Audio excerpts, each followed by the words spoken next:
July 14th, 1944, 9:42 in the morning, 30,000 feet above Budapest, Hungary.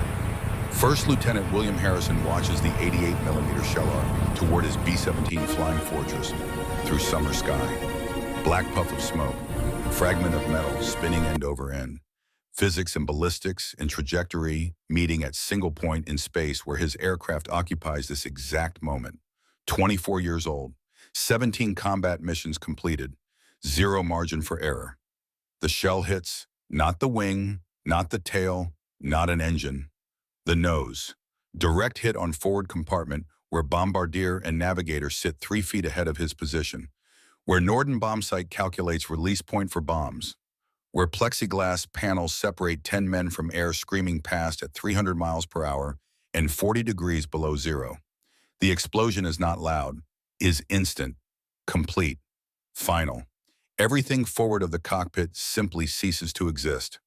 The nose compartment, the bombardier station, the navigator position, the instruments, the guns, the 2 men who joked about weddings and sons during breakfast 3 hours ago. All gone, vaporized, erased from existence in fraction of second, too brief to measure. William Harrison sees sky where instruments should be, sees horizon where bombardier Tom Palmer sat reading letter from fiancée Susan Reynolds, who teaches 3rd grade in Cedar Rapids, Iowa. Sees open air where navigator Mike Santos plotted course using stars and mathematics, and hope that war ends before 4-month-old son grows old enough to forget father exists. Cold wind screams through cavity at 300 miles per hour. Temperature drops instantly from survival to death. Blood spray covers what remains of flight deck. His flight deck, his crew, his responsibility, his promise to bring them home to families waiting in Michigan and Iowa and Texas and Detroit and 6 other towns scattered across America where mothers and wives count days. Behind him, co-pilot Bob Mitchell sits frozen, staring forward, processing impossible. His control yoke connected to structure that no longer exists, instrument panel mounted to nose section now falling toward Hungarian farmland 4 miles below. No way to help except watch and understand that mathematics just became survival. The B-17 pitches up violently. Without nose weight center of gravity, shifts backward. Aircraft enters near vertical climb, stalling. About to fall from sky, killing 8 men remaining before German fighters or flak finish what first shell started. Harrison has no instruments, no airspeed indicator showing how close to stall, no altimeter measuring altitude above Earth, no artificial horizon indicating pitch angle, cannot know what aircraft is doing except through feel, through horizon visible through massive hole where cockpit used to be. Through understanding that this moment proves impossible means only difficult, when 10 men refuse to accept that difficult means die. What happens in next 10 minutes will demonstrate that human will overcomes engineering limits when coordination replaces panic. That bare cables can be pulled by hand when mechanical systems fail. That promises made to wives and daughters matter more than doctrine when doctrine says abandon aircraft. But understanding why 8 men survive requires going back. Back to Grand Rapids, Michigan. Back to kitchen table where wife wrote letter 3 days ago. Back to daughter who counts days until daddy comes home. Back to promises that make death unacceptable and survival essential, regardless of mathematics saying otherwise. Go back to the beginning. To family that waits. To reasons why finishing mission matters more than following procedure. Grand Rapids, Michigan, July 11th, 1944. 3 days before the mission that changes everything. William Harrison sits at kitchen table reading letter from Sarah for 3rd time since mail arrived this morning. His wife's handwriting is careful, precise, like everything she does as nurse at Butterworth Hospital, where steady hands save lives through attention to detail that separates survival from death by margins measured in heartbeats. The letter is 4 pages, blue ink on white paper, creased from being folded and unfolded and read and reread during quiet moments when memories of home fight against reality of war for space inside head that contains both. Bill, Emily asked about you again tonight. She counts to 20 now without help. Very proud of herself. Counts days until you come home too, though 20 is not enough numbers for months you have been gone. I tell her daddy is flying his airplane, keeping bad people away so Emily can sleep safe in bed without bombs falling on Grand Rapids. She understands more than you think. 3-year-olds do when mothers explain carefully.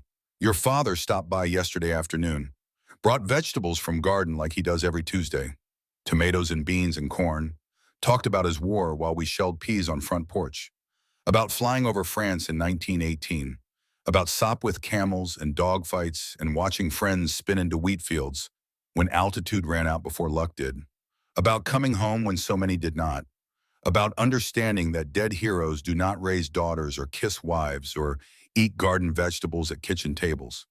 He said something I need you to hear, Bill. He said, finish the mission, son. Whatever mission they give you, finish it properly because half done is same as not done when bombs must hit targets and war must be won. But finishing means coming back. Dead heroes do not finish missions. They just die. And dying does not raise daughters who count to 20 and wait for daddy. Promise me, Bill, promise you will come home. Not for duty.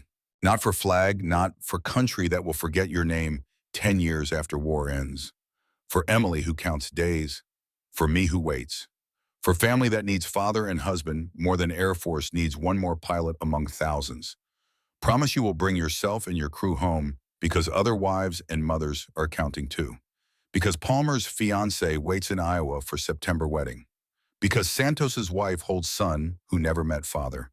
Because 10 families depend on you keeping 10 men alive through mathematics that say 8 of 10 will not survive. I know this is heavy burden. But you carry burdens better than most men. You think through problems when others panic. You calculate when others guess. You lead when others follow. Come home, bring them home, finish mission. All 3, promise me. All my love, Sarah. Harrison folds letter carefully, places it in a footlocker beside bunk at Sturperone Airfield in Italy, where 483rd Bomb Group operates B-17 missions deep into German-held territory. He has read this letter 19 times since it arrived. We'll read it 19 more before tomorrow's mission brief announces target and flak density and fighter opposition expected.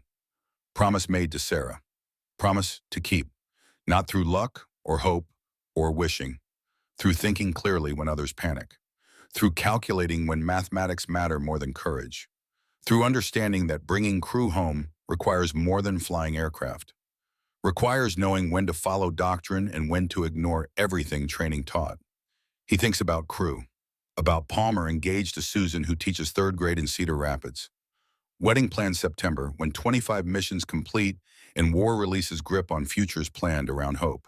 About Santos who writes letters daily to wife Maria and son Michael Jr., born 4 months ago, while father flew missions over Germany.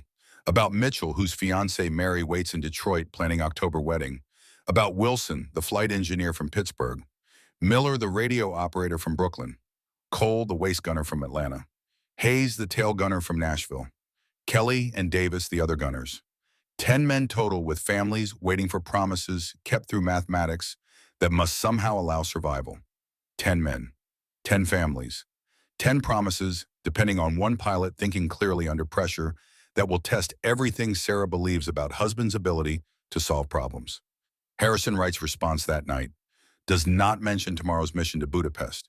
Does not mention 288 flak guns defending target or intelligence reports of Luftwaffe fighters stationed nearby, or statistics saying most crews do not complete 25 missions alive. Just writes about Emily and promises an understanding that mathematics of war contradict promises of family, but promises matter more when family is reason for surviving.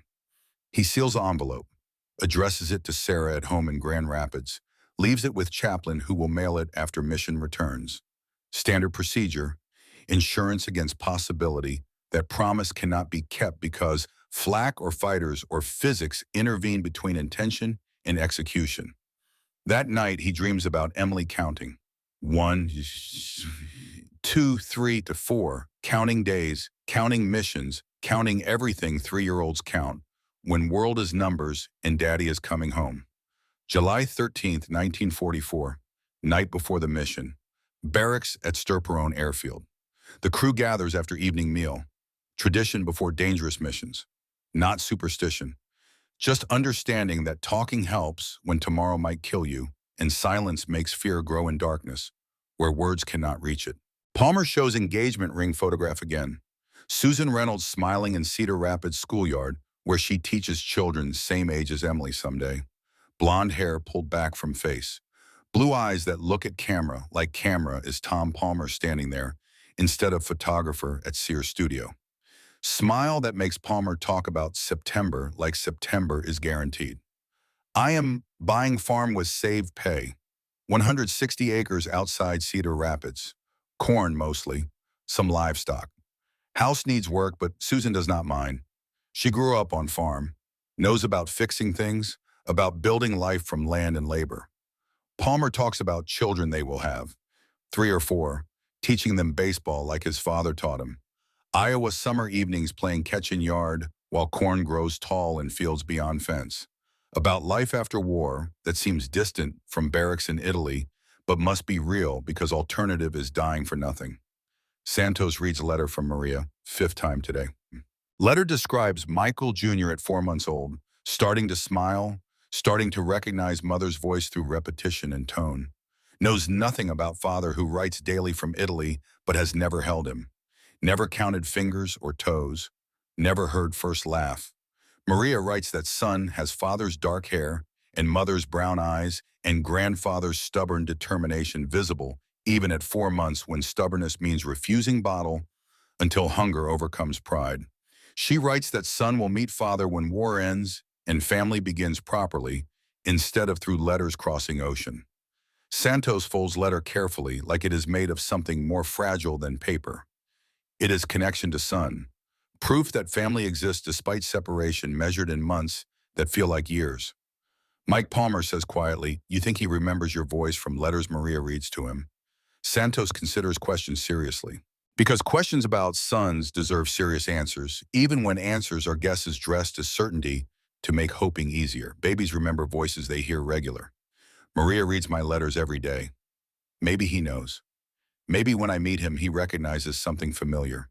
Something that says this is father, even though never seen before. Palmer nods understanding. Both men thinking about futures that depend on surviving 8 more missions through flak that explodes at 30,000 feet and fighters that attack from sun. Harrison watches his bombardier and navigator from across room. Palmer is optimistic. Believes 25 missions gets you home alive. Has 17 completed. 8 more. Talks about Susan like September is written in stone instead of pencil, that war can erase. Santos is quieter. Writes more than talks. Letters to wife. Letters to son who cannot read yet. Letters that might be all son knows of father if mathematics prove cruel. Mitchell speaks from his bunk near window. Talks about Mary waiting in Detroit. About working in father's hardware store after war. About selling nails and paint and tools to men building houses in neighborhoods spreading beyond city limits into farmland turning suburban. About normal life that seems impossible from barracks, where tomorrow might end all tomorrows. The enlisted crew plays cards at table near stove. Wilson wins 3 hands straight. Miller jokes that flight engineer understands odds through mathematics that radio operators lack. Cole suggests Brooklyn native cheats through card skills learned before Army. Hayes mentions tail gunner sees everything from rear position, including card sharks. Kelly and Davis laugh shuffle deck again for another round. They laugh, drink coffee that tastes like mud because it is mud with caffeine added. Smoke cigarettes that make breathing harder but give hands something to do when thoughts want occupation besides thinking about tomorrow. Talk about home, about families, about life after war when war becomes memory instead of present tense reality. At 10 in the evening, Harrison sends crew to bunks. Rest matters before combat. 7 hours sleep can mean difference between thinking clearly and making mistakes that kill when mistakes at 30,000 feet have no second chances. Palmer lies in bunk 3 feet from Harrison. Speaks quietly in darkness that hides faces but cannot hide voices, carrying worry across small space. Lieutenant, you think we make it to 25? You think September happens? Harrison answers honestly. Because honesty matters between men who trust each other with lives. Between pilot and bombardier, who depends on pilot bringing aircraft home after bombs release, and enemy reacts. Palmer, if I control it, you marry Susan in September. Santos meets his son in Texas. Mitchell works hardware store in Detroit. All of us go home to families waiting. But war is mathematics and luck and physics working together or against us. I control what I can control. Fly smart.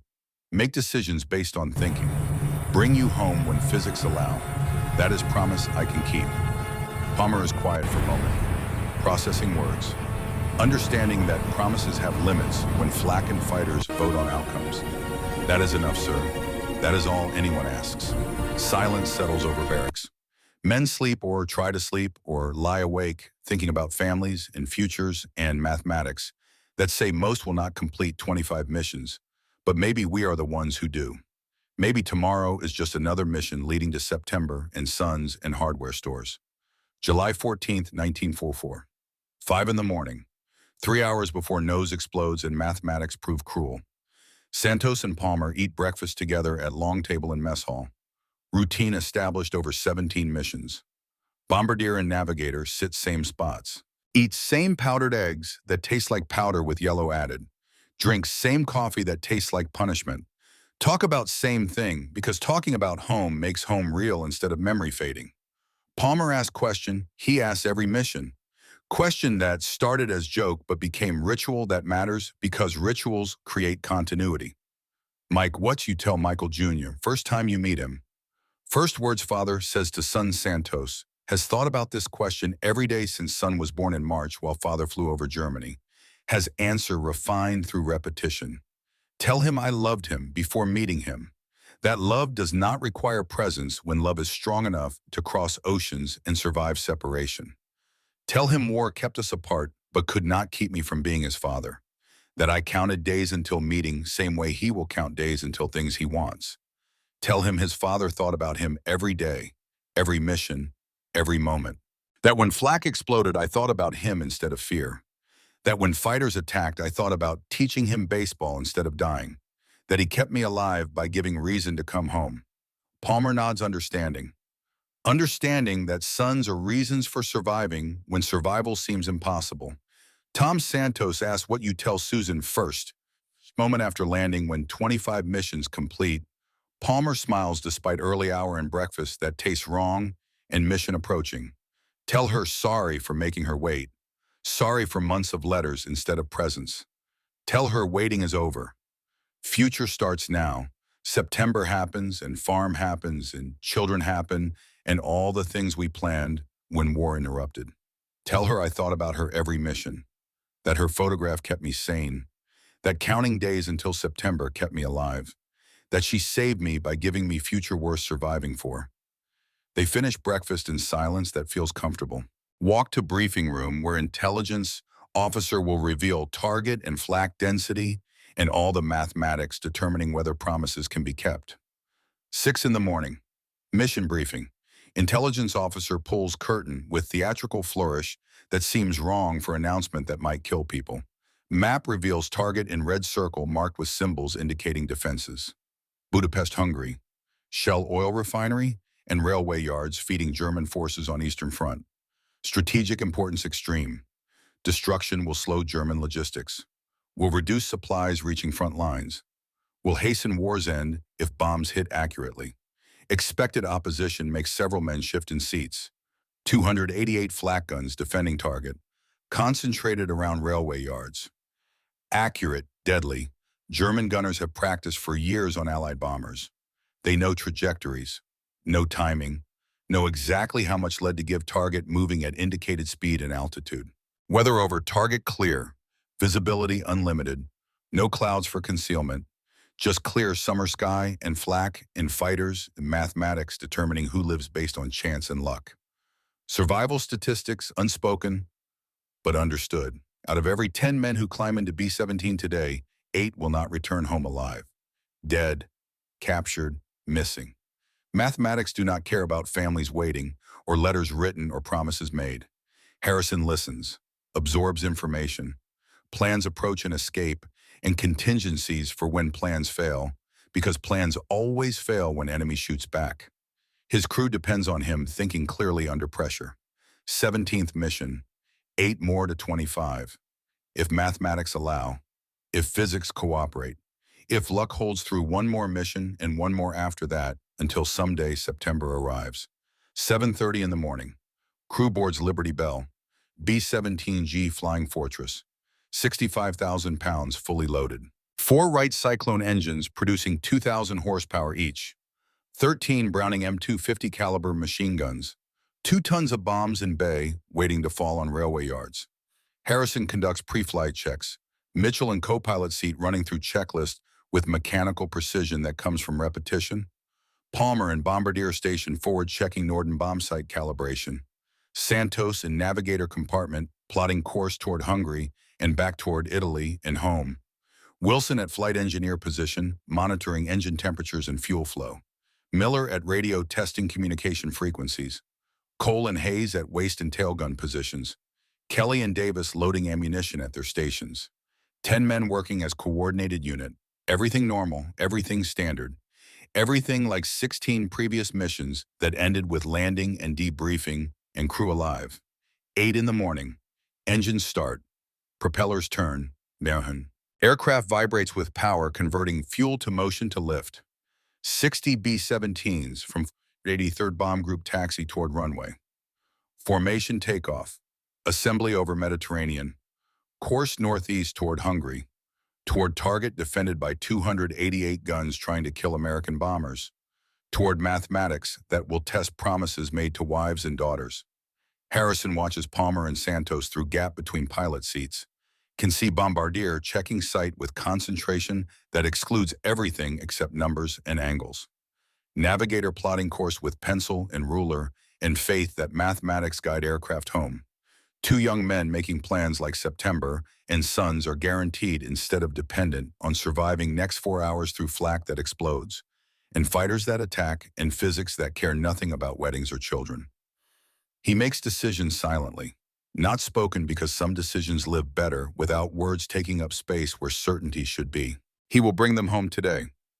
Will bring whole crew home because promises to Sarah matter, because Emily counts days, because 10 families deserve 10 men returning, because September must happen and Michael Jr. must meet father and hardware stores must employ veterans, because mathematics must be wrong about 8 of 10.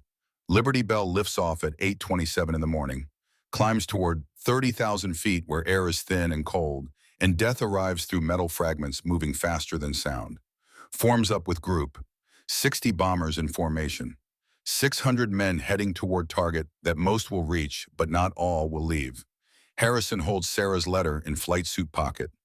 Over heart, where promises live, where Emily counts days and waits, where mathematics meet family and family must win because alternative is Emily counting past 20 and never reaching number where daddy comes home.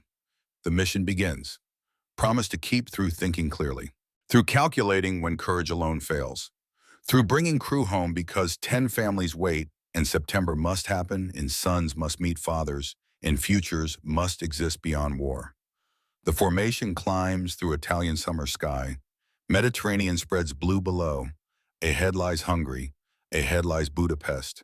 Ahead lies 288 guns and fighters and mathematics.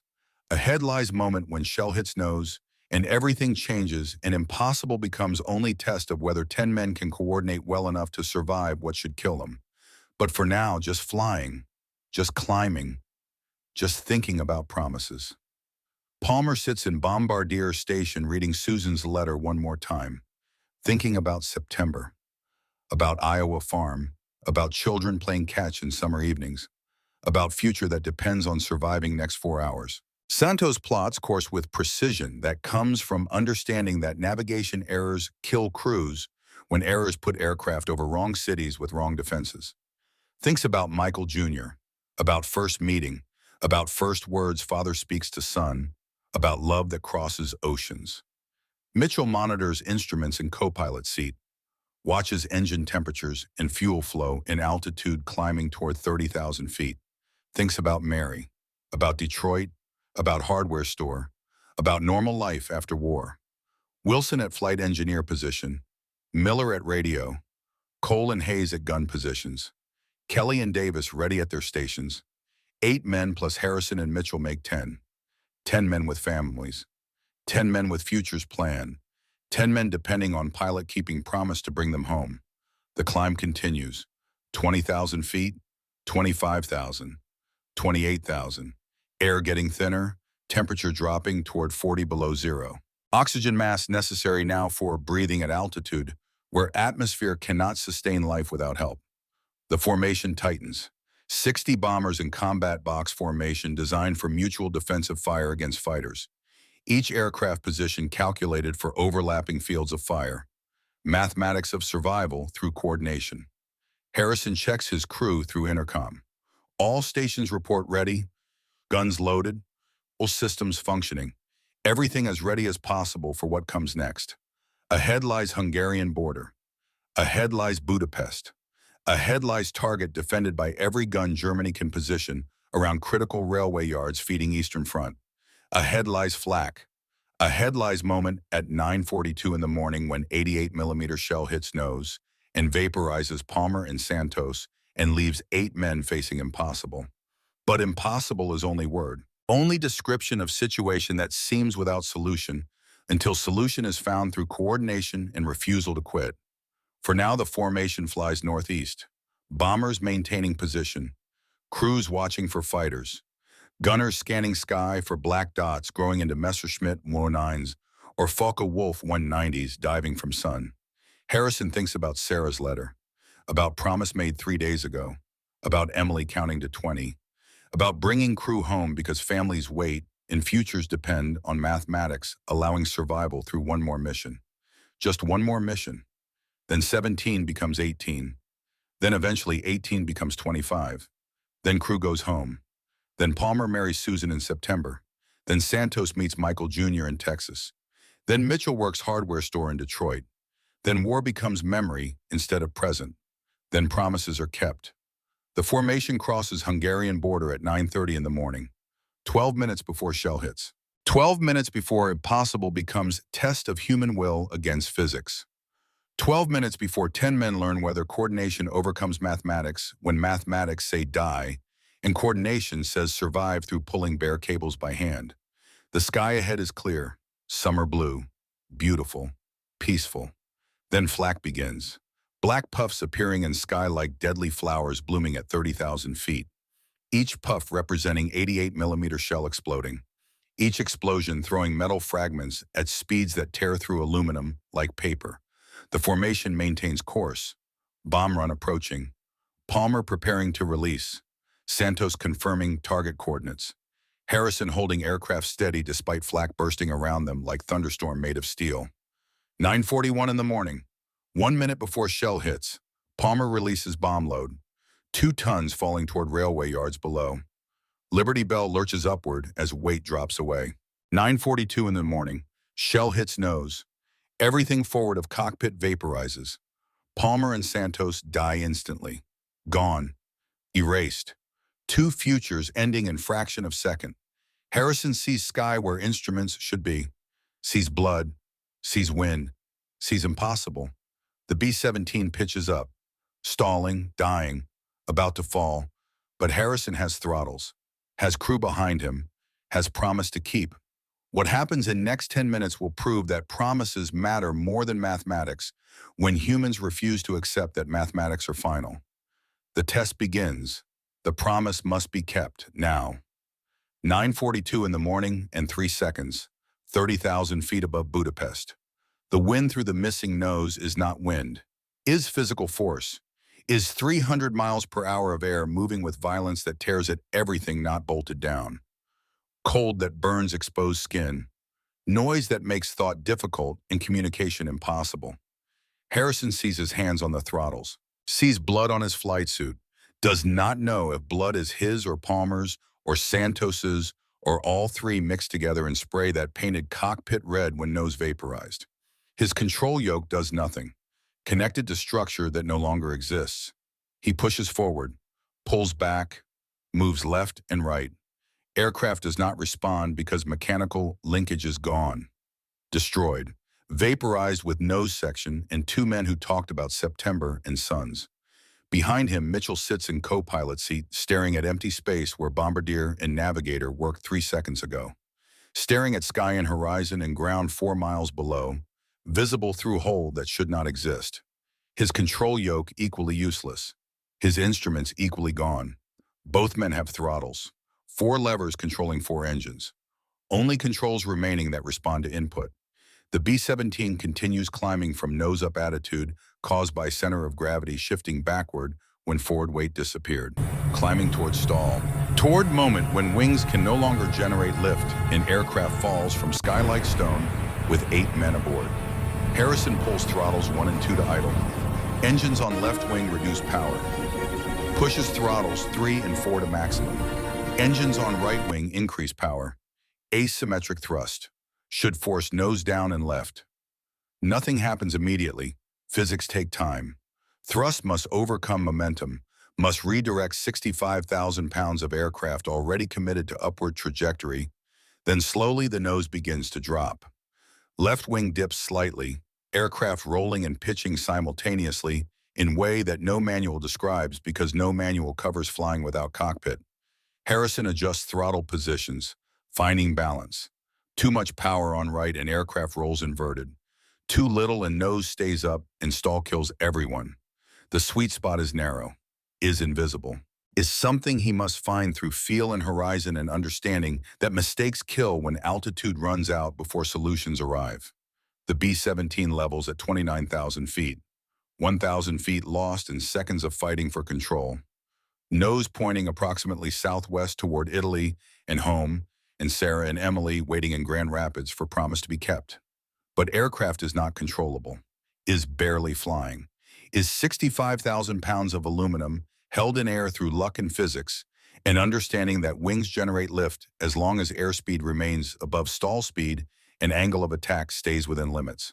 Without instruments, Harrison cannot know airspeed, cannot know if he is 5 knots above stall or 50, cannot know if next gust of wind or control input drops speed below critical threshold where wings stop lifting and aircraft stops flying.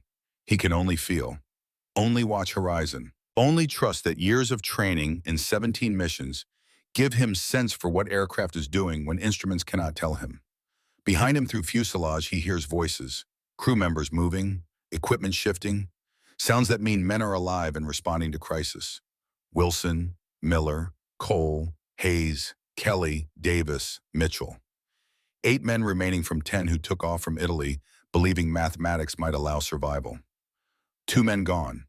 Palmer, who talked about September wedding and Iowa farm and children playing catch.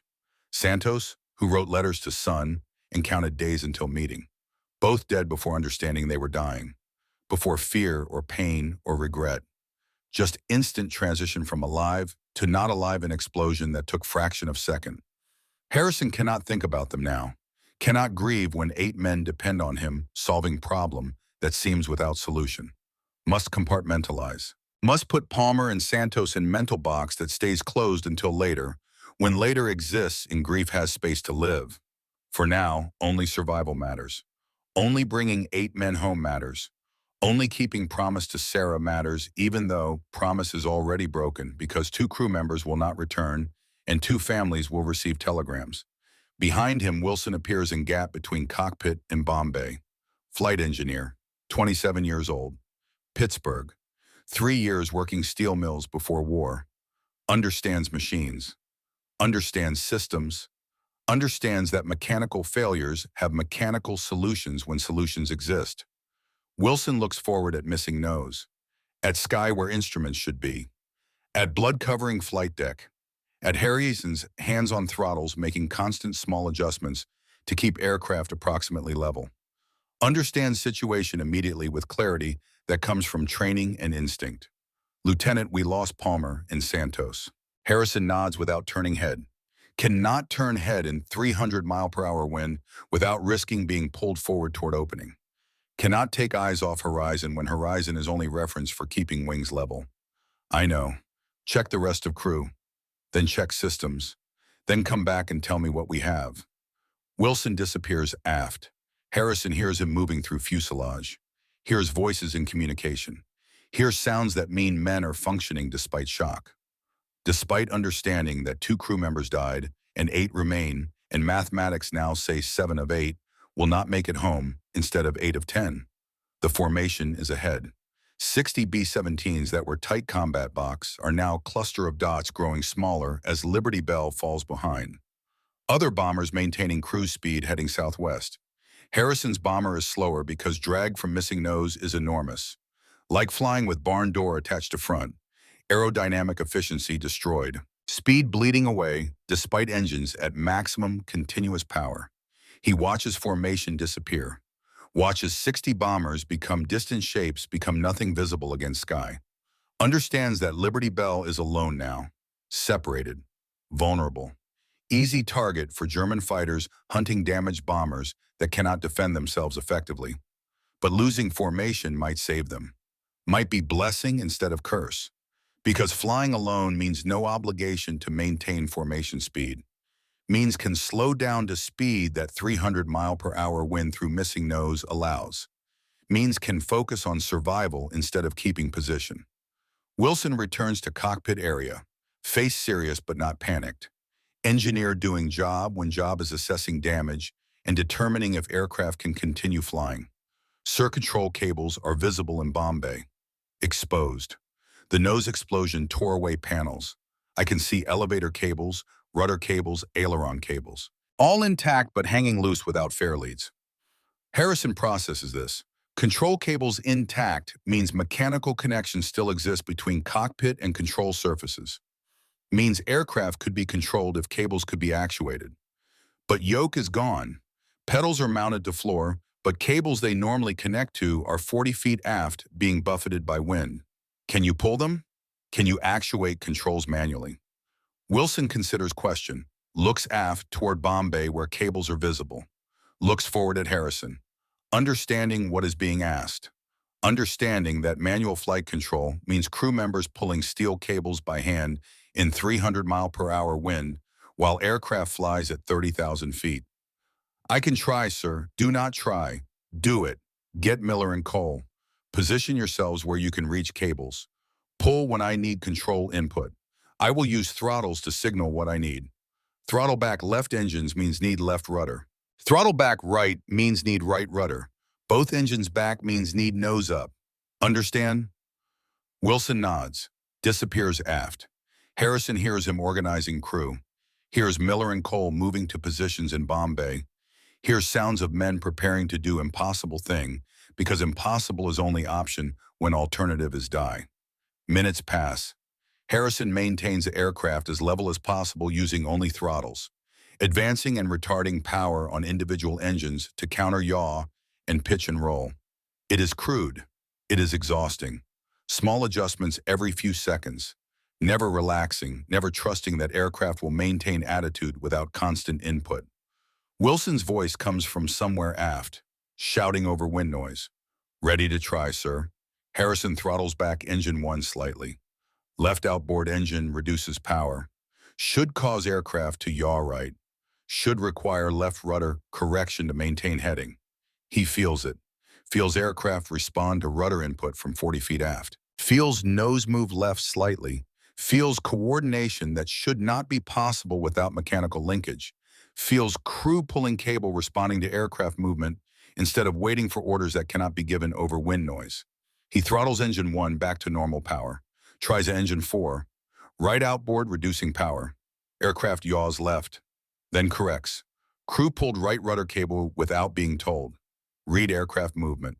Responded appropriately. Learning system through trial. Elevator next. Harrison throttles all engines back simultaneously. Aircraft wants to pitch down when power reduces. Needs elevator up to maintain level flight. He feels it. Feels nose hold steady instead of dropping. Feels crew pulling elevator cable compensating for power reduction. Aileron test. He throttles engine 1 to maximum and engine 4 to idle. Maximum asymmetric thrust. Should roll aircraft violently left, but wings stay approximately level. Crew pulled right aileron cable preventing roll. Coordination improving with each input. It works. It actually works. 8 men scattered through fuselage watching aircraft movement and pulling cables to keep bomber flying. No communication beyond what aircraft tells them through motion. No orders beyond what physics require. Just coordination through shared understanding that everyone dies if coordination fails. This is flying, not the way Boeing designed, not the way training taught, but flying nonetheless when alternative is falling. The formation is gone now. Liberty Bell alone at 28,000 feet, descending slowly despite crew's efforts. 200 feet per minute rate. Steady, manageable, but permanent because drag from missing nose exceeds thrust available from 4 engines running at maximum continuous power. Harrison estimates time, estimates altitude, estimates distance to friendly territory. Mathematics that determine whether 8 men live or die based on whether fuel lasts long enough and altitude holds long enough and tail structure stays intact long enough. But he has no fuel gauges, no instruments showing quantity remaining in wing tanks. Engines run smoothly, which means fuel flows. But for how long is unknown. Could be 30 minutes, could be 10, could be 5 minutes before engines quit and glider with no nose and failing tail attempts landing that no one survives. Behind him, crew continues pulling cables. Wilson coordinates from position where he can see multiple cable runs. Miller and Cole and Hayes position themselves for best mechanical advantage. Learning through repetition. How much force is required for how much control deflection? Learning that too much pull creates overcorrection. Too little creates no effect. They are becoming flight control system. Human computers converting aircraft movement into cable tension, into control surface deflection. No different than mechanical linkages, except made of muscle and bone and determination instead of steel and aluminum. Then engine number 2 explodes. 9:44 in the morning. 2 minutes after nose vaporized. 28,000 feet. The second 88mm shell strikes engine number 2 on right wing inboard position. Direct hit. Explosion immediate and catastrophic. Right cyclone radial engine disintegrates. 18 cylinders arranged in 2 rows become shrapnel. Oil sprays backward coating wing. Fuel ignites. Flames stream from cowling. Propeller windmills, 3 revolutions, then seizes as crankshaft breaks and engine mounting tears partially loose. Harrison feels impact through airframe. Sees orange glow reflecting off right wing through peripheral vision. Knows without looking that engine 2 is dead and possibly on fire, indefinitely creating drag that makes flying harder. Aircraft yaws hard right toward dead engine. Asymmetric thrust from 3 running engines versus 1 windmilling creates force that wants to spin bomber in circle. Crew responds immediately, pulling left rudder cable with strength that comes from understanding that failure means death spiral. Harrison adjusts remaining engine power, reduces thrust on engine 4 to balance loss of engine 2, increases power on engines 1 and 3 to compensate for total thrust reduction. The mathematics are complex. 3 engines producing less total power than 4. Weight unchanged. Drag increased by missing nose and windmilling propeller. Altitude decreasing, faster now. 300 feet per minute instead of 200. He cannot see engine 2 fire from cockpit position. Cannot assess damage. Depends on crew aft who can see wing and engines and flames if flames exist. Wilson appears at cockpit edge again, face showing concern that goes beyond normal mission stress. Engine 2 is burning but not badly. Oil fire mostly. Should burn itself out when oil exhausts. But engine mount is damaged. Structure is flexing. Propeller might separate. If propeller separates at 300 miles per hour, the imbalance will tear engine from wing. Will create damage that makes aircraft unflyable, even with crew pulling cables. Will kill everyone through structural failure or loss of control or both. Can you feather it? Can you stop windmilling? Feathering mechanism is in cockpit but requires hydraulic pressure. Hydraulic lines might be damaged. Wilson moves to check. Returns shaking head. Hydraulic pressure 0. Lines cut. Cannot feather. Propeller will windmill until it tears loose or aircraft lands or aircraft crashes. Harrison accepts this information, adds it to list of problems that includes no nose, no instruments, manual cable control, and altitude decreasing toward Earth. Accepts that perfection is impossible and survival requires working with imperfection until imperfection kills you. Liberty Bell descends through 26,000 feet, alone, burning, dying, but still flying because 8 men refuse to accept that dying is inevitable when dying seems most certain. Behind cockpit in Bombay area, Hayes crawls forward from tail gunner position. Youngest crew member, 22 years old. Nashville. Joined Army at 18. Flew 15 missions before this one. Has seen flak and fighters and bombers burning and falling and exploding. Has seen death approach aircraft, but never seen death arrive inside aircraft until today when Palmer and Santos died 3 feet ahead of pilot position.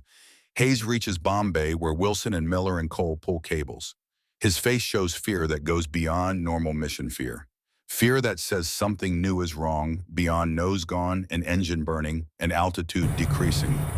He points aft toward tail, mouths words that whine noise destroys before they reach ears. Points again more urgently. Wilson releases cable momentarily to move aft with Hayes. Disappears toward tail section. Returns 90 seconds later. Face showing fear matching Hayes' expression.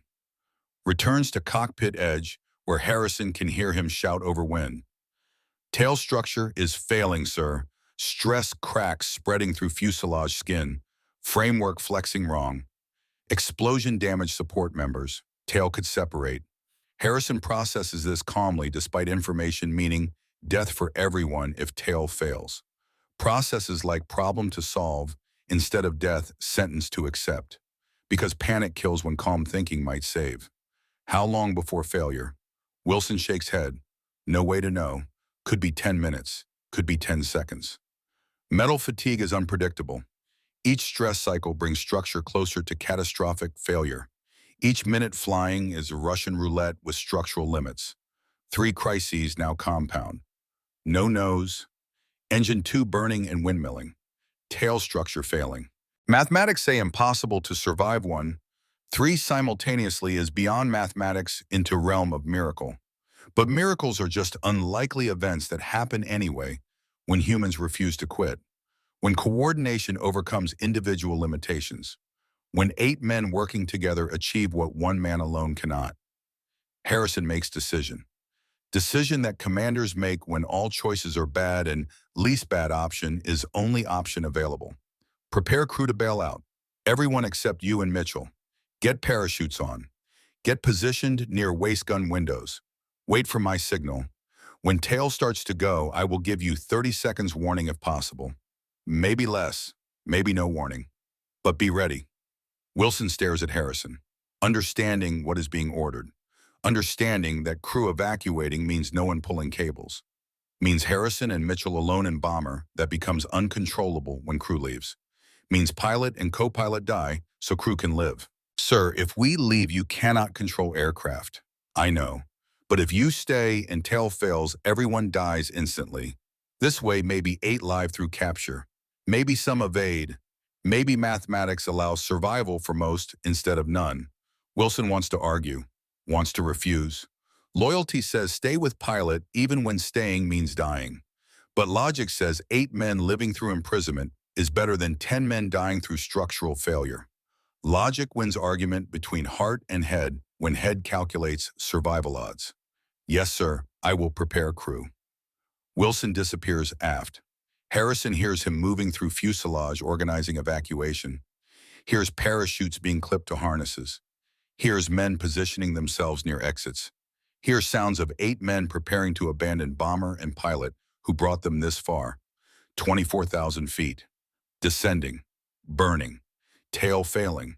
Controls dependent on crew who must leave to survive. Mitchell speaks from co-pilot seat. First words since nose exploded 2 minutes ago. 2 minutes that feel like hours compressed into moments. Bill, I should stay. Help you control aircraft after crew jumps.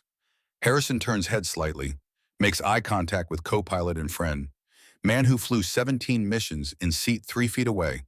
Man who trusted pilot to bring him home to Mary waiting in Detroit.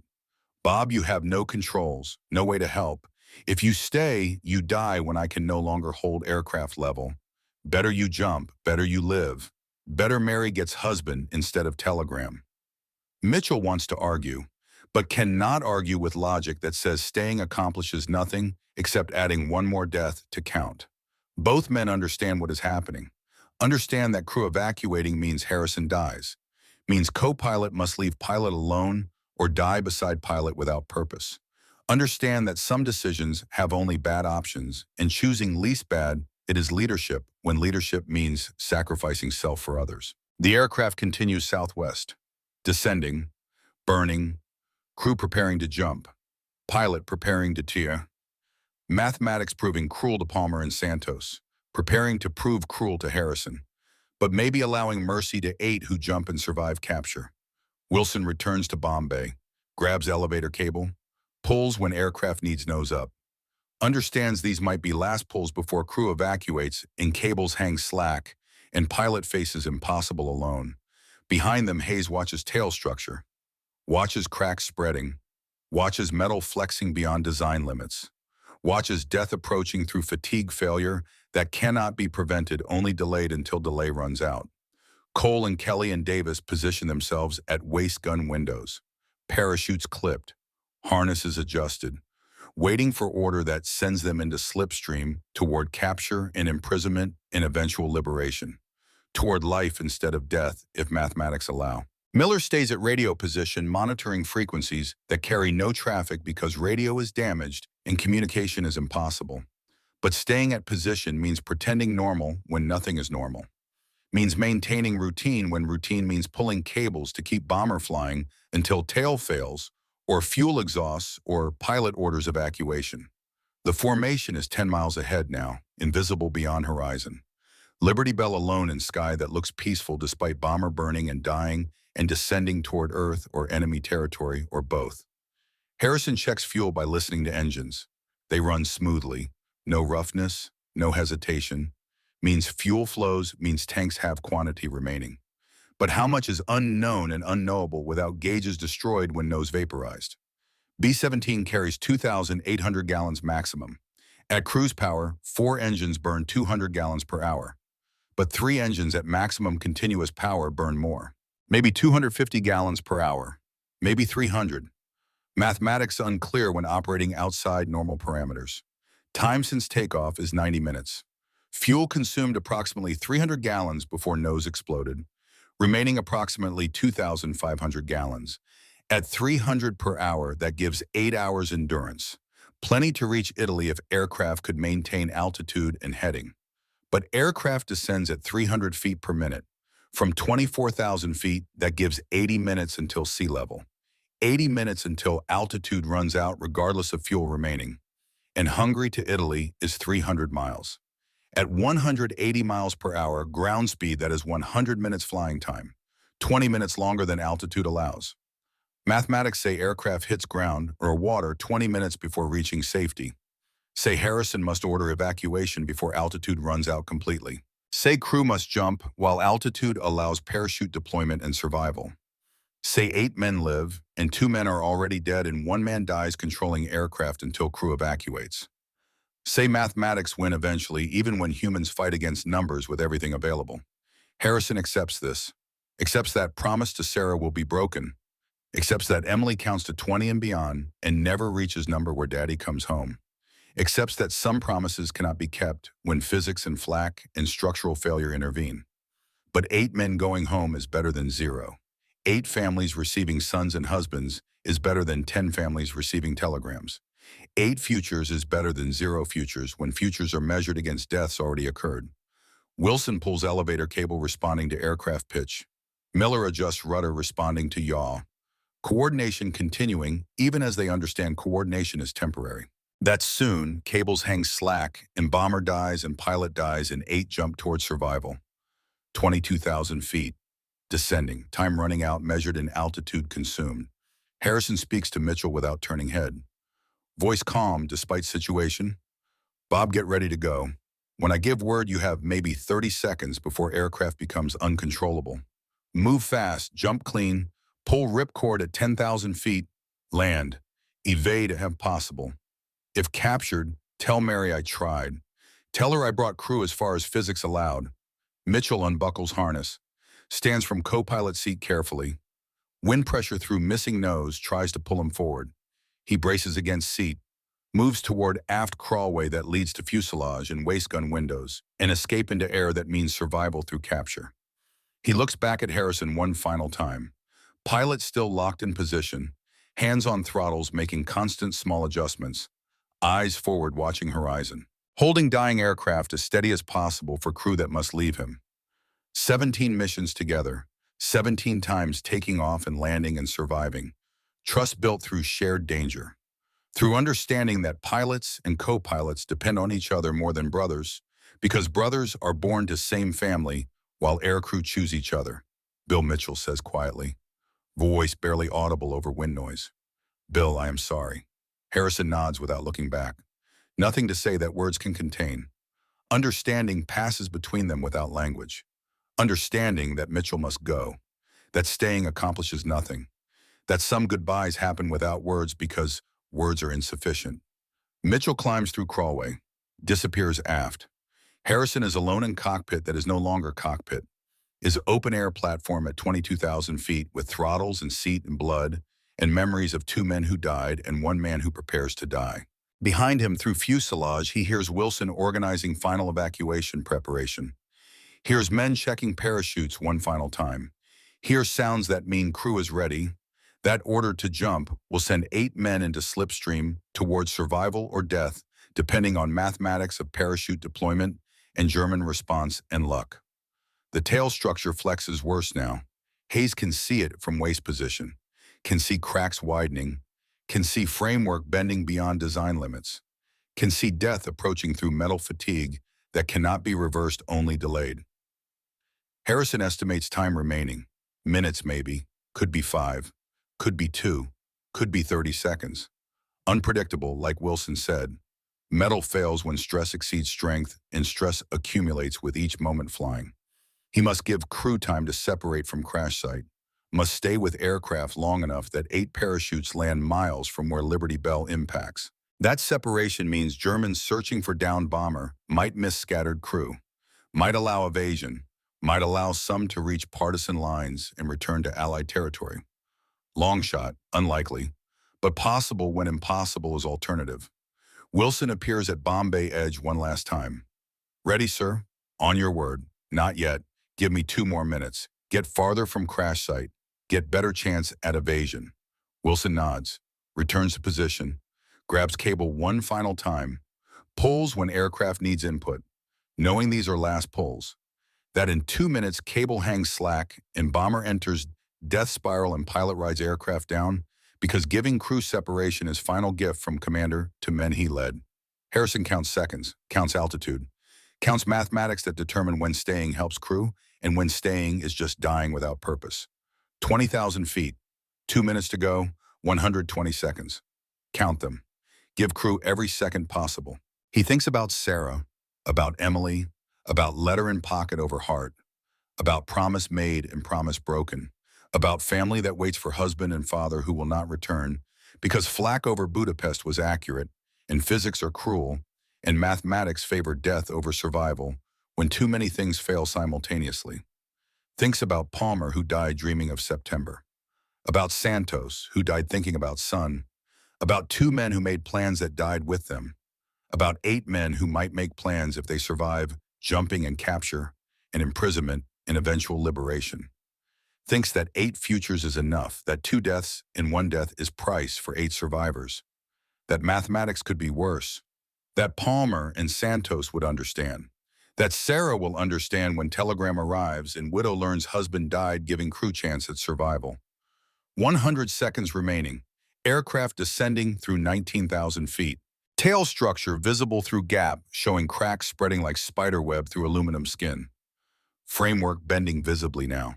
Minutes from failure, maybe seconds. Engines running smooth, fuel still flowing. Might have hours remaining if altitude allowed hours. But altitude runs out before fuel. Physics determine outcome when physics say descend, and fuel cannot counteract gravity when nose drag exceeds thrust available. 80 seconds, 18,000 feet. Wind noise constant. Blood drying on flight deck. Palmer and Santos somewhere below in Hungarian countryside where explosion threw them when nose vaporized. 2 bodies, 2 men who trusted pilot to bring them home. Harrison failed them, failed promise, but might succeed with 8 if 8 jump and survive and evade or endure capture until war ends and freedom returns. 60 seconds, 17,000 feet. Time to give order. Time to send crew to survival while pilot stays for death. He throttles back all engines slightly. Signal that crew learned means prepare. Wilson understands, moves to waist gun position, Clips parachute final time. Positions at window, others ready beside him. Harrison takes one final look at horizon, at sky, at world continuing while his world ends. Takes breath, releases it, gives order that saves 8 and kills 1. Go. Now, jump. Wilson goes first, disappears into slipstream. Miller next, then Cole, then Hayes crawling from tail position, taking final look at structure, failing before jumping towards survival. Kelly, Davis, one after another into slipstream toward parachutes and landing and capture or evasion. Mitchell last, co-pilot looking back one final time at pilot who stays. At friend who brought him through 17 missions toward 18 that ends differently. Looking back with face showing grief and gratitude and understanding that some men die so others live, and leadership means being the one who dies. Then Mitchell jumps, gone into slipstream, parachute deploying, 8 white canopies blossoming against blue sky. William Harrison is alone. One man in 65,000-pound bomber at 16,000 feet. Aircraft immediately begins wallowing without crew pulling cables. Wings dip left then right. Nose pitches up then down. Control degrading toward chaos, toward uncontrollable, toward death, a spiral that ends in impact. But he stays. Stays because 2 more minutes gives crew more separation. Stays because promise to bring them home includes bringing them as far as physics allow. Stays because Sarah would understand and Emily will grow up knowing father died trying to save others. Stays because mathematics say die, but humanity says stay anyway, when staying serves purpose beyond survival. The bomber wallows. The tail flexes. The engines run. The altitude decreases. Harrison holds throttles. Watches horizon. Waits for tail to fail, or altitude to run out, or control to become impossible. Waits alone. One man, one promise, one aircraft dying, one final gift of time measured in seconds that might mean survival for 8. The sky is beautiful, summer blue, peaceful. Beautiful place to die when dying means others live. He waits, 16,000 feet, Harrison alone. The bomber wallows without crew pulling cables. Wings dip left, nose pitches down, aircraft responding only to engine thrust and aerodynamic forces. No human control beyond throttle adjustments that barely maintain heading. He counts seconds, gives crew time to separate from crash site. Every second he stays airborne means 8 parachutes land farther from where Liberty Bell will impact. That separation could mean difference between capture and evasion, between imprisonment and freedom. Could mean 8 men going home eventually instead of dying today. 30 seconds since last man jumped. Mitchell disappearing into slipstream. 8 white canopies visible below, drifting southwest with prevailing wind. Getting smaller, getting farther from aircraft that descends at 400 feet per minute now, without crew stabilizing through cable pulls. The tail structure flexes worse. Harrison cannot see it from cockpit, but knows from Hayes' report that metal is failing. That stress cracks, spread through aluminum skin with each passing second. That catastrophic separation approaches through fatigue that cannot be reversed. Could happen now. Could happen in 2 minutes. Unpredictable, like Wilson said. Metal fails when stress exceeds strength, and every moment flying adds stress to structure already damaged beyond design limits. 60 seconds since crew evacuated. Altitude 15,500 feet. 8 parachutes nearly invisible now against ground below. Small white dots against green and brown of Yugoslav countryside. Spreading wider as wind carries each canopy slightly different direction. Good. Separation increasing. Germans searching for downed bomber will find crash site easily. Smoke from burning engine will mark location. But 8 crew members landing miles away in different locations might be missed. Might slip through patrols. Might reach partisan lines in mountains. Long shot, but possible. Impossibility is what Harrison gives them through staying aboard dying aircraft instead of jumping when jumping was rational choice.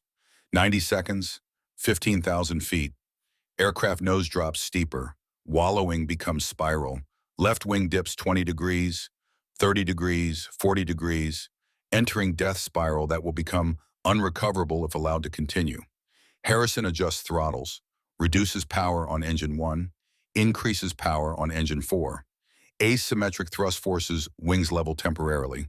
But correction is crude, is delay not solution. Aircraft wants to spiral and will spiral when throttle alone cannot prevent physics from determining outcome. 120 seconds. 2 minutes exactly since crew jumped. 14,500 feet. Enough time, enough separation. Crew is 3 miles from where Liberty Bell will impact. Germans will find bomber easily. Finding 8 scattered crew members is harder problem. Maybe impossible problem if men hide well and move fast and luck favors survival over capture. Harrison has given them everything he can give. Time, distance, chance. Now he must go. Must jump before aircraft becomes unrecoverable. Before spiral tightens into spin that pins him in seat through centrifugal force. Before altitude runs out and jump becomes death sentence instead of survival chance. He takes one final look at horizon. At sky that killed Palmer and Santos. At world continuing, while his world compresses into moments remaining between now and impact with Earth or successful parachute deployment. Thinks about Sarah, about Emily, about letter in pocket over heart, about promise made and promise broken, and understanding that some promises cannot be kept when mathematics intervene. Thinks about crew, about 8 men drifting under parachutes toward capture or evasion, about Palmer and Santos already dead, about doing everything possible within limits physics allowed. Thinks that this is enough, that trying matters even when trying fails, that leadership is dying last when dying last gives others better chance, releases throttles, unbuckles harness. The moment straps come loose, wind pressure pulls him forward. 300 miles per hour wind trying to drag him through opening where nose used to be. He pushes back against seat, fights wind, stands carefully while aircraft immediately pitches down without hands on throttles. Nose drops 30 degrees, 40 degrees, 50 degrees, entering steep dive. He has maybe 20 seconds before dive becomes vertical, before G forces make movement impossible, before jump becomes death instead of survival. Harrison moves fast toward aft crawlway. Behind him, bomber accelerates downward, nose pointing at Earth, speed increasing past 200 miles per hour, 250, 300, screaming toward ground and dive that will end in impact and fireball, and nothing surviving. He squeezes through crawlway into fuselage. Bomb bay area where Wilson and Miller and Cole pulled cables hour ago. Cables hang slack now. Nobody pulling, nobody keeping bomber controlled. Just steel wire rope swaying in wind as aircraft falls. Moves toward waistgun area. Floor tilting steeper as dive angle increases. Gravity and acceleration pressing him aft. Making forward movement require climbing instead of walking. Aircraft falling faster. 12,000 feet, 11,000. Altitude consumed at incredible rate when nose points down and engines push aircraft toward terminal velocity. He reaches waistgun window, grabs parachute pack from rack, clips it to harness with hands shaking from adrenaline and cold, and understanding that next 60 seconds determine whether he lives or dies based on parachute functioning and timing and luck. Aircraft shaking now from air loads at high speed, wings bending, tail flexing, structure protesting treatment beyond design limits, metal screaming audibly even over engine noise and wind roar. 10,000 feet, 9,000. Dive approaching vertical. Harrison braces in window opening. Looks out at Yugoslav countryside rushing upward. Sees forests, farmland, rivers, small villages. Somewhere down there are 8 crew members landing or already landed. Somewhere down there is capture waiting. Or evasion, or death if parachutes failed, or Germans were waiting. Somewhere down there is future if he jumps in next 10 seconds. He jumps. Slipstream hits like wall. Spins him sideways. Wind tears at flight suit, at parachute pack, at helmet and goggles, and oxygen mask ripped loose by forces beyond human strength to resist. He tumbles. Sky and ground alternating in vision. Spinning, falling. No control, just falling at terminal velocity toward Earth 8,000 feet below. Liberty Bell flashes past, already 200 feet away and accelerating. Engine still running, still pushing bomber toward ground. Black smoke from engine 2 trailing behind like funeral shroud.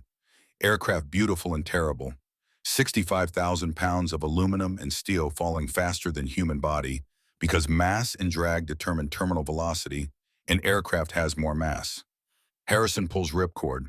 Parachute deploys with violent jerk. Harness straps cut into shoulders and thighs. Wind knocked from lungs. Pain sharp and immediate and welcome because pain means parachute open. And open parachute means falling controlled instead of falling to death. Then silence. Relative silence. Engine noise fading as Liberty Bell continues dive. Wind steady instead of turbulent. Just sound of parachute canopy above and air moving past and breathing harsh in ears. He watches bomber fall, watches aircraft that carried him through 17 missions plus 20 minutes of 18th, watches tail section flexing worse, watches cracks spreading visible even from 1,000 feet distance. At 7,000 feet, tail separates. Not gradually, instant, complete separation. Tail section with vertical stabilizer and horizontal stabilizers tears loose from fuselage, tumbles away separately. Forward section with wings and engines and cockpit where Palmer and Santos died, pitches nose down almost vertical. Falls for 6 more seconds. 5,000 feet altitude. 4,000. 3,000.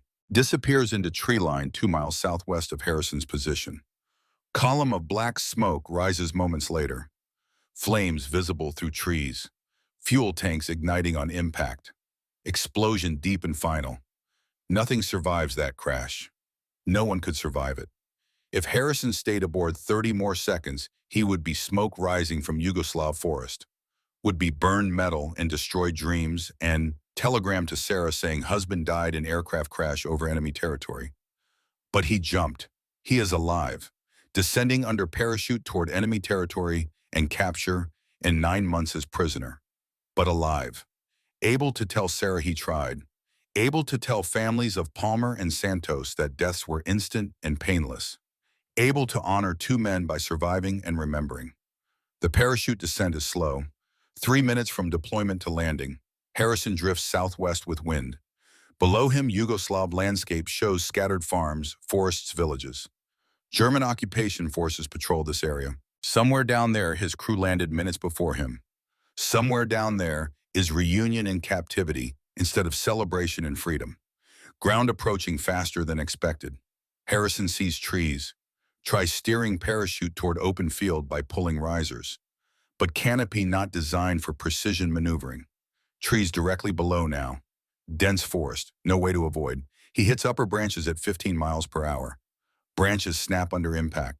Parachute canopy catches on limbs. Harrison crashes through foliage. Slams into thick branch with left side. Feels left leg break. Bone snapping cleanly between knee and ankle. Sound audible, even over crash of breaking branches. Pain explodes through nervous system. Sharp and overwhelming. Leg bent at angle that legs should not bend. He falls another 10 feet. Comes to stop tangled in parachute lines and broken branches 15 feet above ground. Blood running down leg inside flight suit. Warm and wrong. Deep lacerations across left thigh where branches cut through fabric and skin. Leg useless. Cannot move it. Cannot put weight on it. Cannot climb down from tree. Hangs suspended in harness. Trying to control pain. Trying to stay conscious when pain wants to drag him into darkness. Trying to think through shock that makes thinking difficult. Below he hears voices. German voices. Harsh consonants of language he does not speak, but recognizes from intelligence briefings and propaganda broadcasts. Wehrmacht infantry. They saw parachutes, heard bomber crash. Now collecting American air crew like farmers, collecting harvest. Efficient, methodical, routine for soldiers occupying territory and dealing with downed Allied flyers regularly. Harrison hangs motionless 15 feet up, unable to move, unable to escape. One soldier calls up in accented English. "American, you are injured. We help you down. Do not move or you fall farther." Harrison does not respond. Cannot respond when pain fills mouth with bile and breath comes shallow. Just hangs in harness, hoping unconsciousness comes before Germans reach him. Soldiers discuss retrieval in German. Rapid conversation he cannot understand. Sounds of activity. Ladder being positioned against tree trunk. 2 men climbing up with caution appropriate for retrieving injured enemy who might be armed. They reach him. Cut parachute lines carefully. Support weight to prevent falling. Lower him slowly, trying not to worsen leg injury visible even through flight suit. Reach ground. Lay Harrison on his back in dirt. German medic arrives. Young man, maybe 25, carries medical kit that looks professional despite being enemy equipment, examines broken leg with hands that know what they are feeling for, checks lacerations, checks blood loss, checks for other injuries with thoroughness that goes beyond minimum required, applies temporary splint using wooden boards and strips of cloth torn from undershirt, wraps leg carefully, ties splint secure, injects morphine from medical kit, small glass ampule, needle sharp and quick, medicine spreading through veins almost immediately. Pain begins to fade, not disappear, fade to distance. Sharp agony becoming dull throb, becoming something Harrison can think past instead of something that prevents thinking. Medic wraps deep cuts with bandages, checks ribs for fractures, checks skull for trauma, checks abdomen for internal bleeding, finds nothing beyond leg and lacerations, nods with professional satisfaction, speaks to Harrison in broken English. You are lucky. Leg is bad, but will heal. No other damage I find. You will walk again. Maybe limp, but walk. Harrison tries to speak. Voice comes hoarse from dry throat and shock and morphine, making words difficult. Where is my crew? Other parachutes. Where are they? Medic looks at officer standing nearby. Officer nods permission. Medic turns back to Harrison. Other Americans captured already. 7 men, all alive. Some injured small, all together now. You will join them. We transport to medical facility. Set your leg properly. Then to prison camp. War is over for you, American. You are safe now, even though prisoner. 7 men captured. Wilson, Mitchell, Miller, Cole, Hayes, Kelly, Davis, all alive according to German medic who has no reason to lie when truth serves same purpose. All together, all waiting for pilot who stayed aboard longest to give them better chance. They failed to evade. But they survived jump, survived landing. That is something. That is more than Palmer and Santos got, more than Harrison expected when he ordered evacuation. Germans transport Harrison to local command post and truck that bounces over rough roads, making broken legs scream despite morphine. Then to Wehrmacht medical facility and commandeered school building. German doctor examines leg. Confirms fracture. Sets bone properly with procedure painful despite more morphine. Harrison passes out twice during setting. Regains consciousness with leg in plaster cast from ankle to hip. Doctor explains through interpreter that fracture is clean. Bone will heal. But Harrison will not walk normally for months. Recovery requires time and rest that POW camp might provide if guards are reasonable. Over next 3 days, rest of Liberty Bell crew is processed through same facility. One by one brought to room where Harrison waits on cot with leg elevated. Mitchell arrives first, face showing relief at seeing pilot alive. Relief mixed with grief for Palmer and Santos. Relief mixed with guilt that Harrison nearly died, giving crew time to separate from crash. Bill, I thought you went down with the aircraft. Thought you stayed too long. Harrison shakes head weakly, morphine making coherent conversation difficult. Jumped at 9,000 feet. Watch tails separate at 7,000. Crashed in trees. Broke leg. But alive. Wilson arrives next. Flight engineer who organized cable pulling, who became human flight control system, who made impossible flying possible for 10 minutes that should have killed everyone. He looks at Harrison with respect that goes beyond normal crew to pilot relationship. Respect for man who sacrificed self for crew survival, even though survival meant capture instead of freedom. The cable system works, sir. We controlled aircraft for 10 minutes on bare cables. That should not be possible. Boeing would say impossible. We proved Boeing wrong. We proved mathematics wrong. We survived when survival seemed impossible. That is enough. Miller, Cole, Hayes, Kelly, Davis, all arrive over 3 days, all uninjured except minor cuts and bruises from parachute landings in fields and forests. All grateful to be alive, even though alive means prisoner. They are transported together to Stalag Luft 4 in Austria. Prisoner of war camp designated for captured Allied aircrew. Camp houses approximately 10,000 American and British pilots, navigators, bombardiers, gunners, engineers. Men who flew over Europe and got shot down and survived to become prisoners. Conditions harsh but not brutal. Food limited to below sustenance. Red Cross parcels arrive irregularly, providing calories that keep men alive when German rations alone would cause starvation. Barracks cold in winter. Medical care minimal beyond emergency treatment. But Germans generally follow Geneva Convention protocols for officer prisoners. No mass executions. No systematic torture. Just confinement. Boredom. Waiting for war to end. Waiting for liberation that might come tomorrow. Or might come never if Germany wins, which seems unlikely in autumn 1944, but possible when you are a prisoner and information is controlled.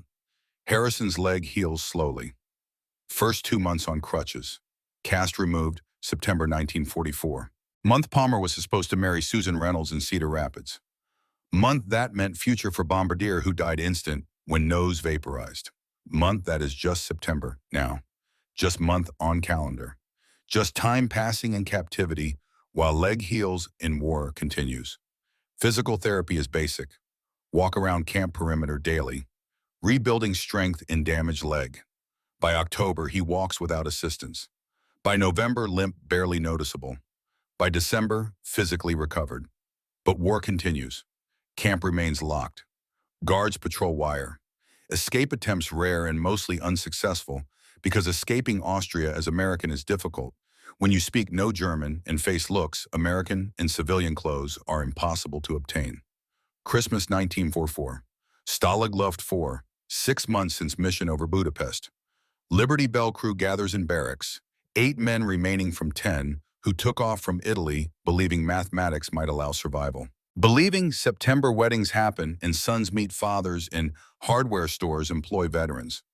They talk about mission, about 88mm shell, about nose vaporizing, about pulling control cables by hand, about watching bomber fall into Yugoslav forest, about Palmer and Santos who died instant, about how close they all came to dying that day. Wilson produces hidden chocolate from Red Cross parcel. Saved for this moment. For Palmer and Santos. For men who got us home as far as physics allowed. They divide chocolate 8 ways. Eat in silence. Thinking about Bombardier, who showed engagement ring photograph. Navigator, who wrote letters daily to son he never met. Understanding they lived because 2 men died in fraction of second over Budapest. Understanding survivors carry responsibility to remember. To honor. To ensure Palmer and Santos are not forgotten.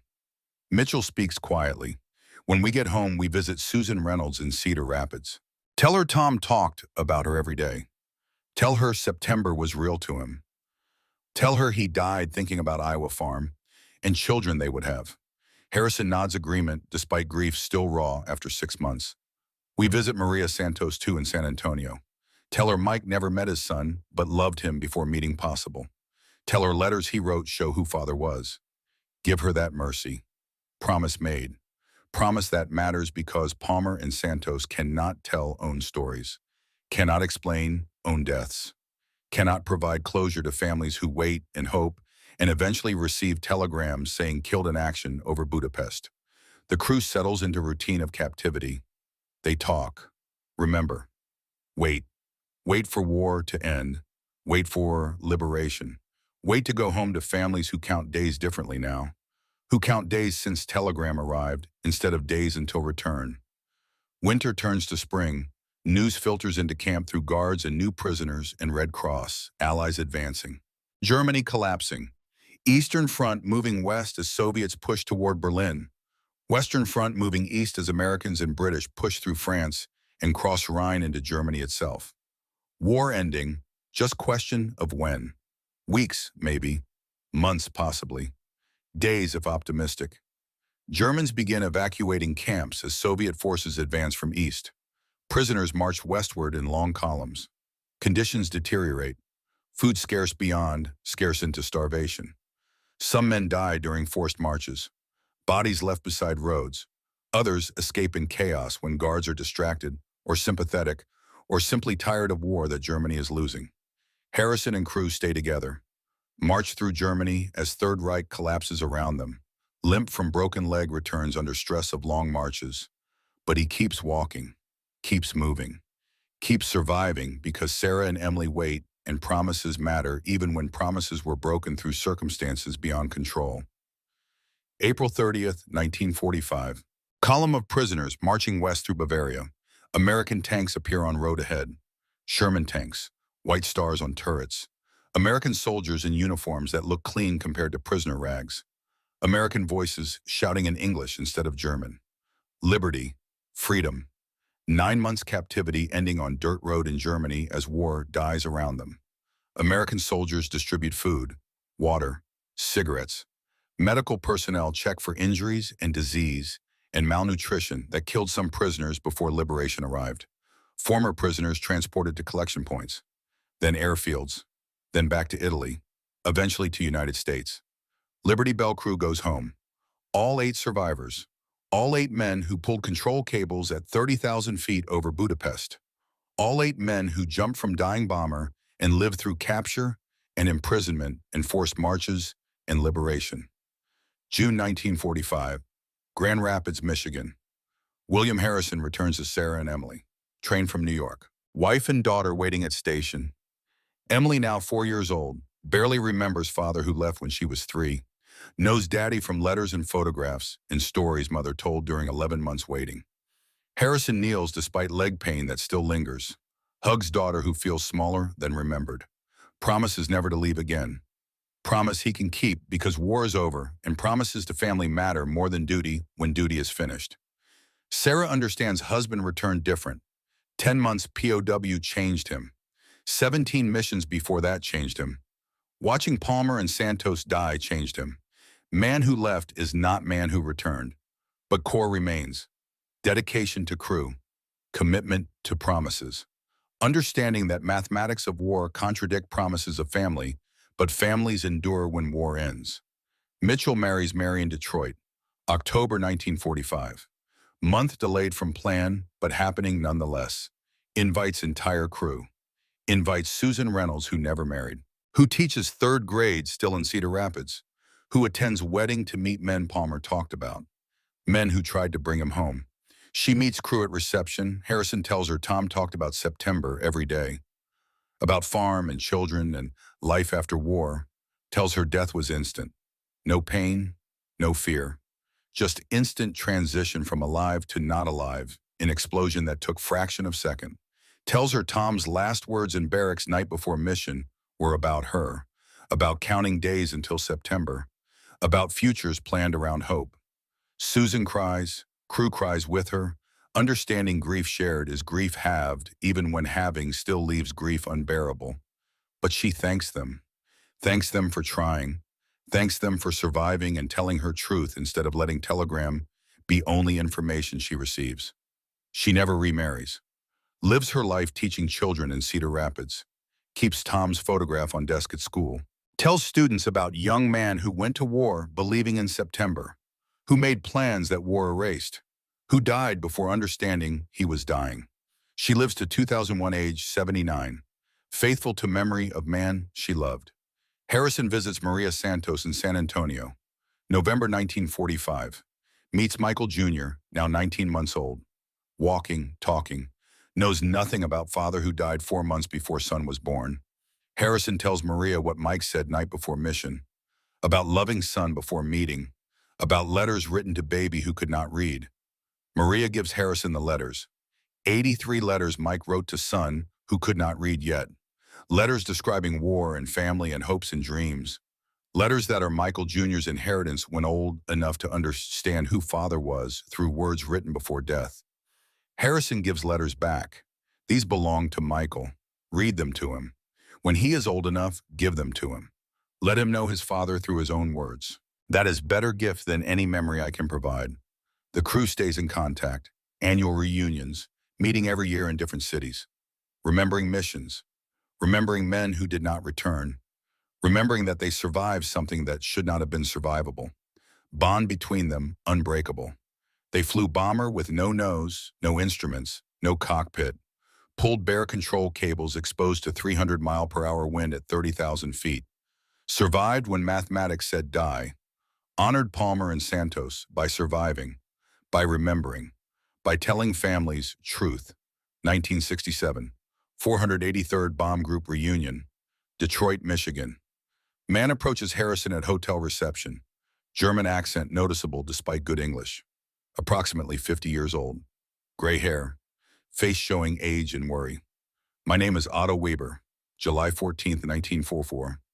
I was flak gunner in Budapest. 88 millimeter gun crew. I fired shell that hit your aircraft. I came to say I am sorry for your friends who died. Harrison looks at this man, this enemy who killed Palmer and Santos through following orders, through doing duty, through being soldier on opposite side of war that ended 22 years ago. Extends hand without hesitation. Shakes firmly. You did not kill them. War killed them. You were gunner following orders. I was pilot following orders. Palmer and Santos were airmen following orders. War is mathematics and luck and physics. They got unlucky. We got lucky. That is all.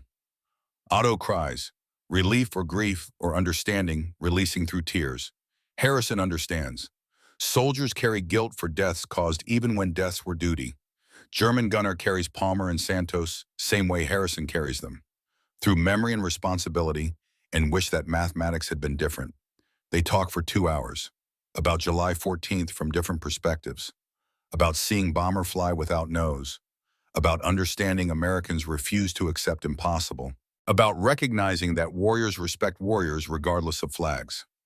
Otto becomes friend, corresponds with crew, attends annual reunions, honors Palmer and Santos through remembering and teaching grandson that war makes enemies but peace makes friends when wisdom replaces hatred. Over the next 31 years, until his death in 1998 at age 80, Otto Weber maintained his friendship with Liberty Bell survivors, attended every reunion he could reach, wrote letters describing teaching new Lufthansa pilots about the day Americans flew bomber without nose, about lessons in adaptation and refusal to quit that transcend nationality. When Otto died in Munich in 1998, his son continued the tradition. A Lufthansa captain like his father, he attended reunions in Otto's place, carried forward the reconciliation between former enemies, understanding that some bonds transcend war and survive those who forge them. Even after Otto's passing, his family maintained correspondence with Liberty Bell crew, a connection that honored both the dead and the living. Harrison retires as lieutenant colonel. Promotion through years of reserve service. Never spoke extensively about war until meeting Otto.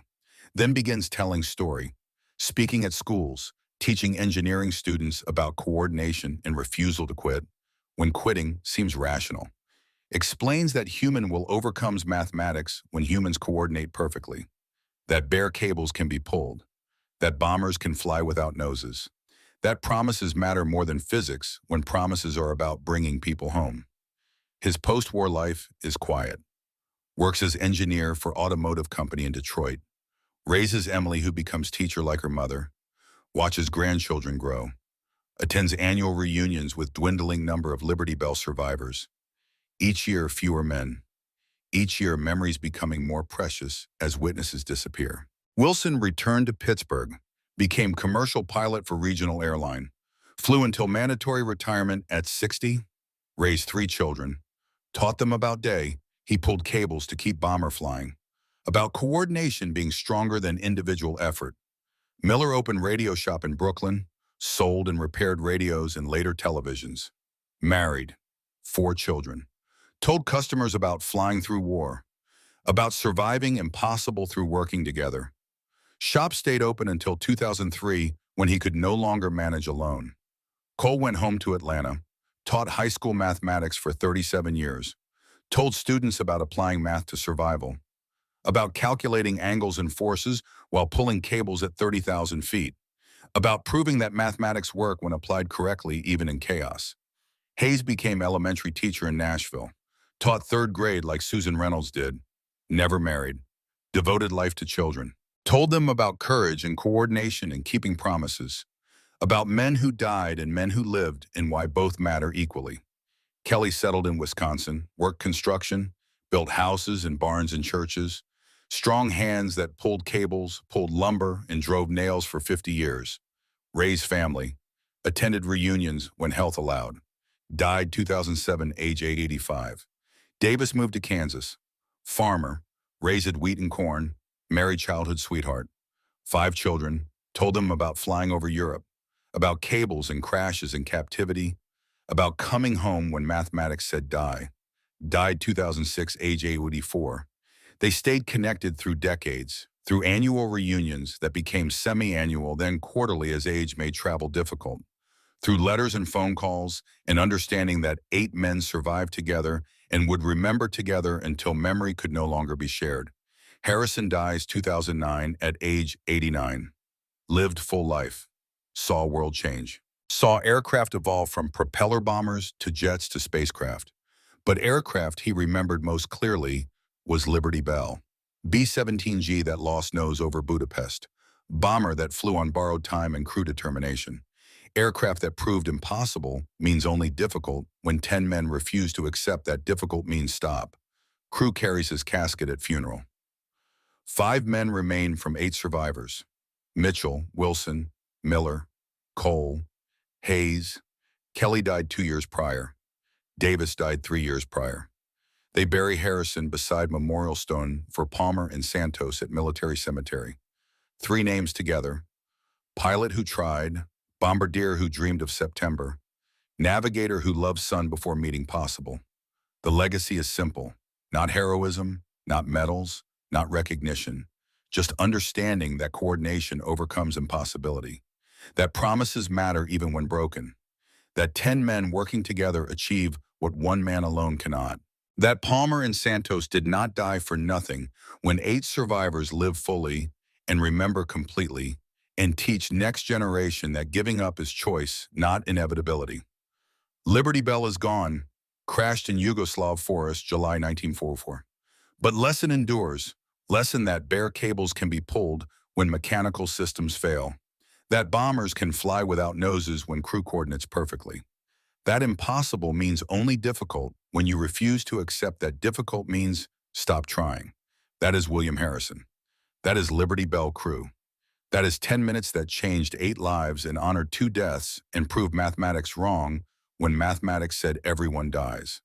The promise was kept, as far as physics allowed, as far as courage extended, as far as human will could push against mathematics in engineering and warfare. 8 men came home. 2 men are remembered. 1 man died trying to save all 10. That is enough. That is everything. That is proof that humans are stronger than numbers when humans coordinate and refuse to quit. The bare cables were pulled. The bomber flew. The crew survived. The memory endures forever.